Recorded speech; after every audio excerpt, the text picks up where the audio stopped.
Asseyez-vous. Maître Hamidou Bari, vous voulez faire passer combien de personnes au compte des parties civiles? Bon, on va vous permettre de vous répondre après cette audience.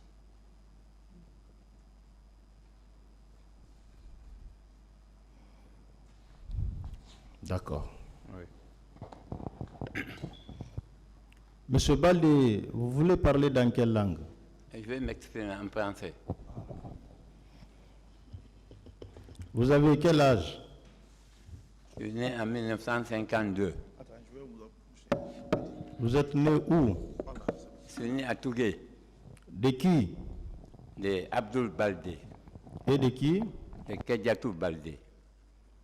Quelle est votre profession? Chauffeur.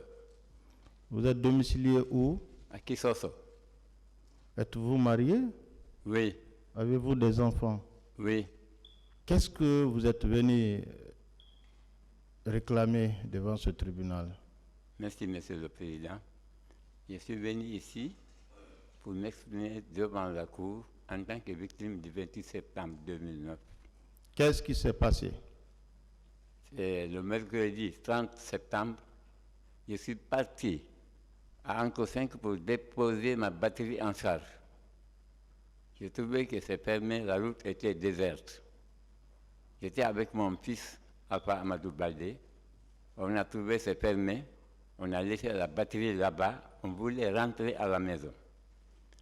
On a traversé la première voie. Pour passer sur l'autre voie, j'ai entendu des crépitions de pick-up derrière moi qui venaient vers Symphonia. J'ai tourné ma tête. J'ai vu des militaires sauter de tous les bords. Chacun avait un pemaka à main. J'ai dit à mon fils, il faut courir quitter ici. Mais j'ai tourné la tête, j'ai vu un autre militaire qui avait son fusil braqué sur moi. Même moi, je croyais qu'il n'allait pas tirer. C'était pour effrayer les gens. Dès que j'ai tourné, il a mis rafale sur moi. Je suis tombé. Mon fils a crié, il a pleuré. Les gens sont sortis pour me ramasser. Maintenant, il n'y avait pas une clinique à côté. On ne peut pas marcher. Il y a un taximan qui venait avec Kisoso. On lui a barré la route. Il dit, il faut nous prendre le monsieur là. Il a été fusillé, nous déposer à la clinique, à Kisoso, au marché. Non. Lui a dit non, il ne peut pas me prendre parce qu'il y a trop de sang qui coulait sur moi pour salir ses 16. Ils ont pris des cailloux, ils ont dit si tu ne l'envoies pas, on va casser ton pare-brise. Il dit bon, attends, on va lever les coussins pour le mettre à tapis. Ils m'ont pris, ils m'ont mis sur le tapis, le sang coulait, jaillissait même. Arrivé à Kisoso, au marché, à la clinique, on m'a fait rentrer à la clinique. Dès qu'on m'a fait rentrer, l'autre ministère aussi sont venus en jetant des gaz. Ils disent, nous voulons récupérer celui qu'on a fusillé là-bas. Mais c'était à côté du marché. Les gens du marché sont sortis massivement. Ils sont interposés. Donc les militaires sont repliés. On m'a fait rentrer dans la clinique directement au bloc. Donc, il y avait 3 balles qui m'ont atteint, le rafale qu'il avait fait. Un a coupé les muscles de mon bras ici, l'autre est rentré dans le cou de ressortir, l'autre est rentré dans mon dos ici. C'est lui qui est rentré dans mon dos. Il a brisé mes côtes, il a gâté ma rate, il a percé mes intestins et allé loger à côté du foie. Donc on m'a opéré, ils ont fait sortir la balle. Ils ont coupé la rate, mettre dans un faux de sac pour mettre à côté de moi. Donc, ils ont cousu les intestins, me ramené au lit. C'est quand je me suis réveillé, on dit, bon, voilà ta rate. On a déjà coupé. J'ai dit, si vous avez coupé ça, comment j'allais vivre? Il dit, en tout cas, c'est coupé, ça c'est gâté. Ils ont pris la rate, ça peut faire 2 kilos. Hein. Ils ont remis à mes frères, ils sont partis enterrer ça derrière ma maison. Mais les côtes brisées, ça, ils n'ont pas soigné. La main là, les muscles coupés, ça aussi n'a pas été soigné. Vous avez mis la main là. Lui, il ne peut pas. Donc moi, je le fais, regardez, il s'arrête là. C'est déjà bloqué. La main là ne peut pas travailler maintenant. Donc, ils m'ont opéré sur ça là-bas quelques temps, mais les docteurs ont déjà eu peur. Même il y avait un Croix-Rouge, un chauffeur de Croix-Rouge est venu me dire, on va t'envoyer à Donka. Mais en ce moment, Donka n'était pas tellement clair. Ils ont dit non, on ne peut pas l'envoyer là-bas. Alors là. Les docteurs ont dit, bon, il faut aller à la maison. Chaque 3 jours, tu viens, on va faire le pansement. Donc, on m'a pris là-bas, on m'a amené à la maison. Mais mon ventre était déjà gonflé comme une femme enceinte. Je ne pouvais pas me tenir debout. Je suis resté là-bas, dès qu'on a soigné, mais finalement, ça n'allait pas. Mes parents ont dit, qu'est-ce qu'on va faire? On va l'envoyer à Donka encore. Bon, ils ont déplacé un véhicule pour m'envoyer à Donka, mais en allant, les autres disent, envoyez-le à Niasdine. On a continué directement à Niasdine. Là-bas, j'ai rencontré Hadja Fatou Sike Kamara, la directrice générale de Donka. Elle m'a dit, comment, tu es victime? J'ai dit, je suis victime. Elle dit, comment, qu'est-ce que tu fais ici? J'ai dit, je suis venu pour qu'on prenne massage à Ignacy. Il dit, non, c'est à Donka. Bon. Elle dit, bon, va passer au ministère de la Santé. J'ai passé au ministère de la Santé, ils m'ont donné un papier, ça y est là.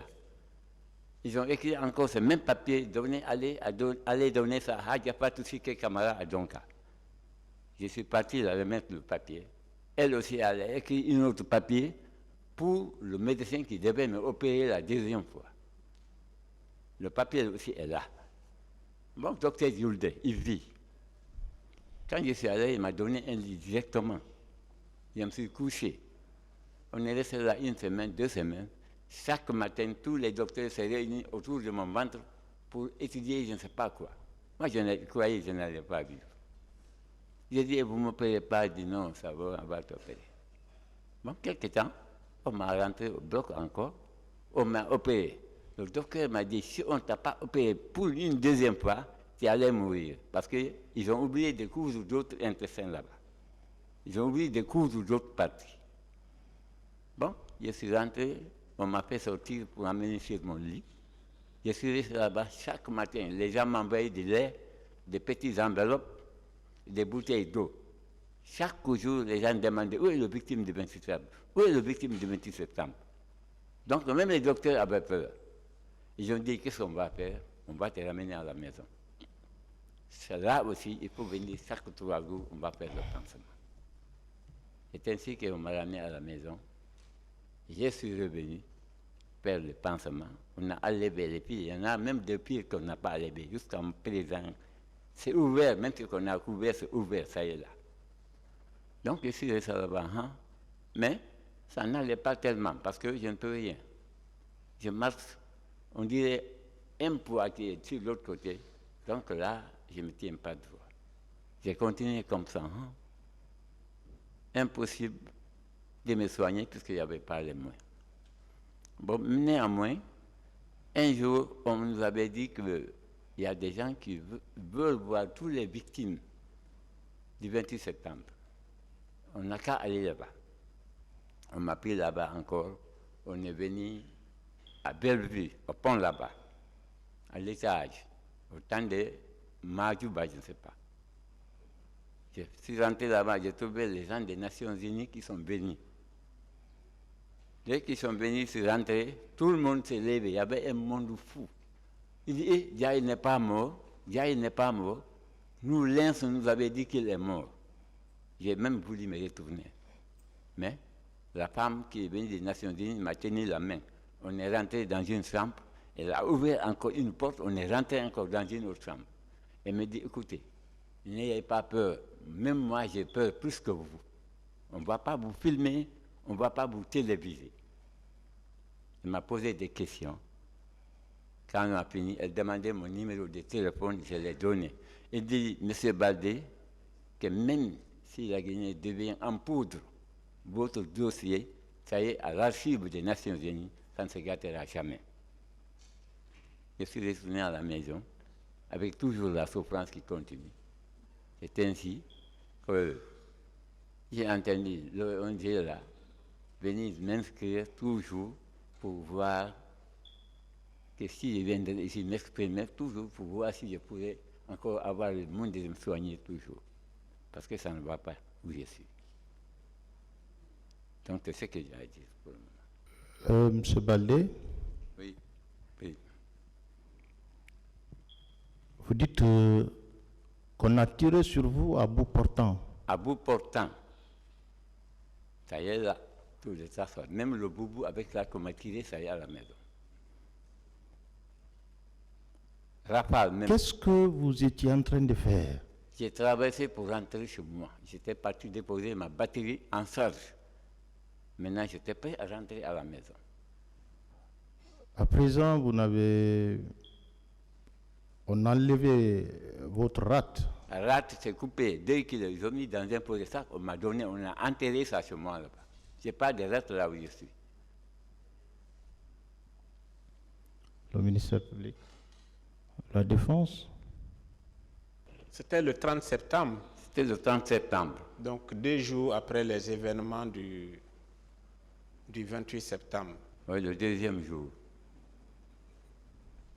2 jours après. Vous avez encore fait état d'autres tirs à balles réels sur vous, ou bien c'était le seul tir que vous avez reçu? Depuis ma naissance, c'est la première fois qu'on tire sur moi. 3 balles qui m'ont atteint.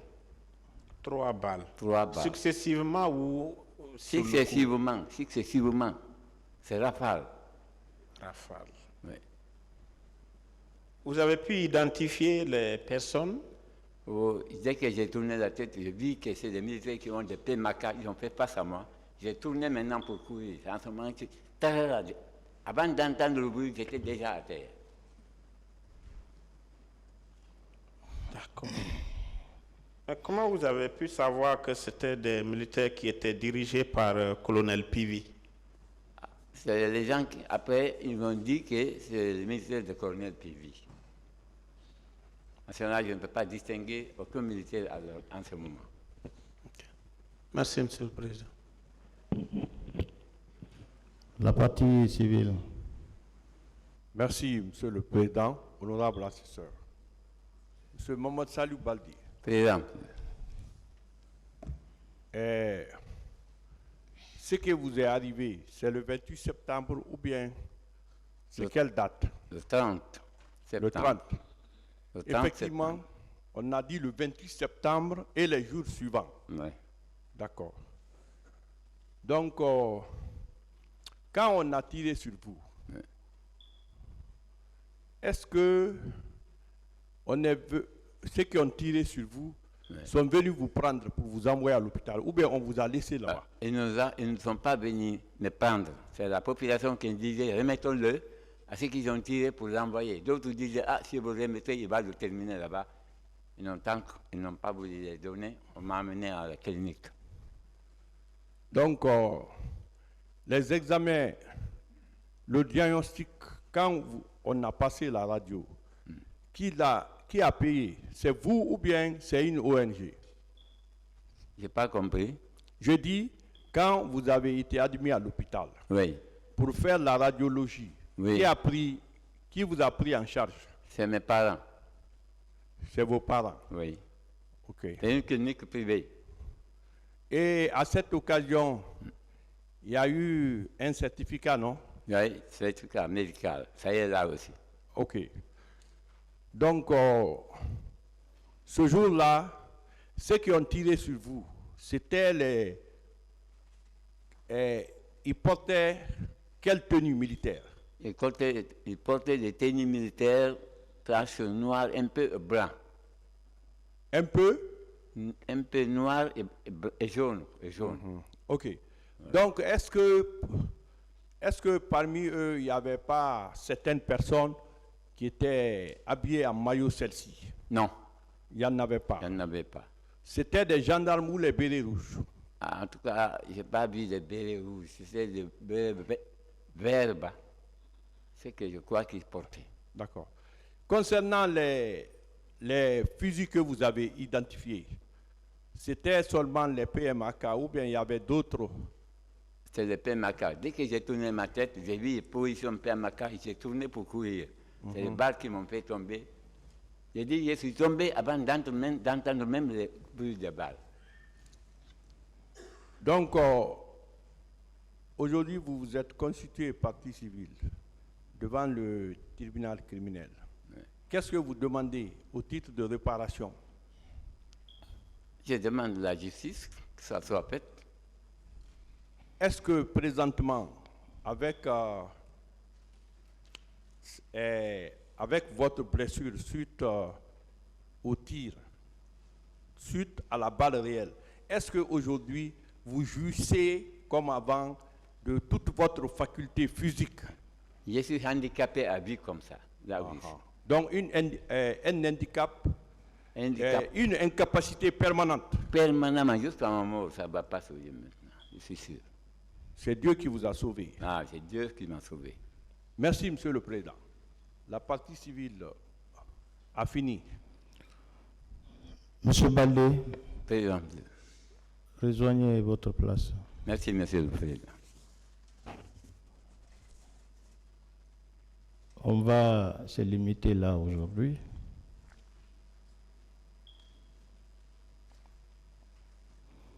Le temps pour Maître Hamidou Bari de communiquer avant la prochaine audience au tribunal la liste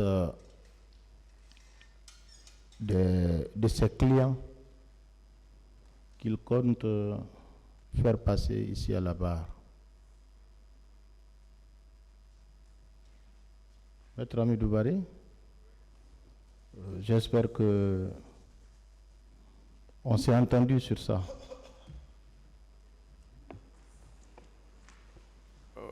Oui,